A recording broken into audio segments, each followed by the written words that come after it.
কারীরতি প্রতীক্ষণম মম, এত উদণ্ড নৃত্য করেছিলেন। থরথর করে কাঁপছিল ব্রহ্মাদি সবাই।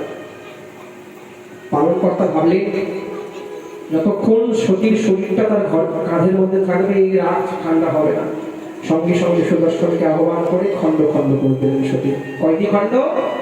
51টি খণ্ডে, যা 51টি সতী পীঠ রূপে আমাদের কাছে বিরাজমান হলো। প্রেম সে বলল শিব কথার অর্থ কি? গতকালকে পরশুদিন বললাম, শিব কথার অর্থ হচ্ছে শিবাদাম। বুঝলাম না? শিবাদাম কথাটা ব্যাখ্যা করছে না, ওই যে ধেয়, গেয় আর পেয়, গেয় মন্ত্রের মধ্যে শব্দটা আছে শিবাদাম। শিব কথার অর্থ হচ্ছে কল্যাণ। শিব কিসের উপরে বসে থাকে? শিবের বাহন কি? সিংহ। কি তাহলে? বাঘ, বৃষ, নন্দী। নন্দী কিসের প্রতীক? ধর্মের প্রতীক। ধর্ম যার কাছে থাকে, কল্যাণ আপনা আপনি তার কাছে থাকবে। এটা হচ্ছে প্রতিচ্ছবিটা। আর শিব যেরকম মহত্বপূর্ণ, শিব সেরকম শক্তি ছাড়া অকেজ হয়ে থাকে। যবে থেকে সতী নিজের শরীরকে ত্যাগ করলেন, ভোলেনাথ সমাধির মধ্যে বসে গেলেন। ভোলেনাথ অনন্ত কোটি বছর সমাধির মধ্যে ছিলেন।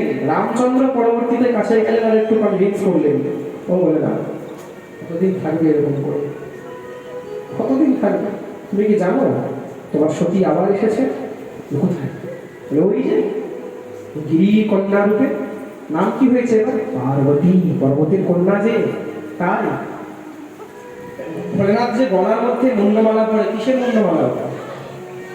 যতবার সতী নিজের শরীরকে ত্যাগ করেছেন, যতবার, তো কঙ্কাল যে হয়েছে, এত ভালোবাসেন সতীকে। এখানে মানে স্বামী নিষ্ঠার মর্যাদার কথা আমরা জানতে পারি ভোলেনাথের কথায় প্রবেশ করলে। কোনোদিন যদি বেফলহরীর ভূমিতে রাম কথা হয়, তাহলে সব ধীরে ধীরে ব্যাখ্যা করে যাবে, বুঝতে পারবে একটা একটা ঘটনা।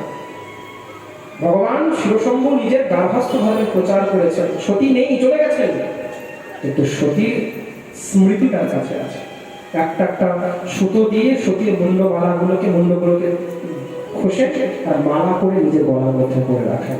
তাই জন্য ভগবান বলছেন গল মুন্ডমাল কপাল প্যাল তন ভস্ম শোভিত সুন্দর। গল মুন্ডমাল কপাল ব্যাল, ব্যাল মানে সাপ। শিব কথার অর্থ হচ্ছে কল্যাণ। শিবের শক্তিকে পার্বতী, দুর্গা। শিব কখনো তার শক্তি ছাড়া থাকতে পারে না, শক্তির স্মৃতি ছাড়া থাকতে পারে না। মানে শিব নামের মধ্যেই দেখুন শিব। আমি সবসময় বলি আমাদের শব্দাবলীর মধ্যে, বাংলা শব্দাবলীর মধ্যে যতগুলো ইকার শব্দ আর আকার শব্দ, সবগুলো স্ত্রী জাত, স্ত্রী শক্তি শব্দ। দুর্গা আকার, জয়া বিজয়া আকার শব্দ, রমা লক্ষ্মী। আর যদি ইকার দেখুন পার্বতী, উর্মি, লক্ষ্মী, রাধা। আকার আর ইকার হচ্ছে স্ত্রী সূচক শব্দ। তো শিবের মধ্যে যে ই হস্যইকারটা রয়েছে, সয় হস্যইকার, ওটাই হচ্ছে স্ত্রী শক্তি, ওটাই হচ্ছেন ভোলেনাথের শক্তি পার্বতী। যদি ভোলেনাথের শিব থেকে হস্যইকারকে সরিয়ে দিয়ে, তাহলে সেটা কি হয়ে যাবে?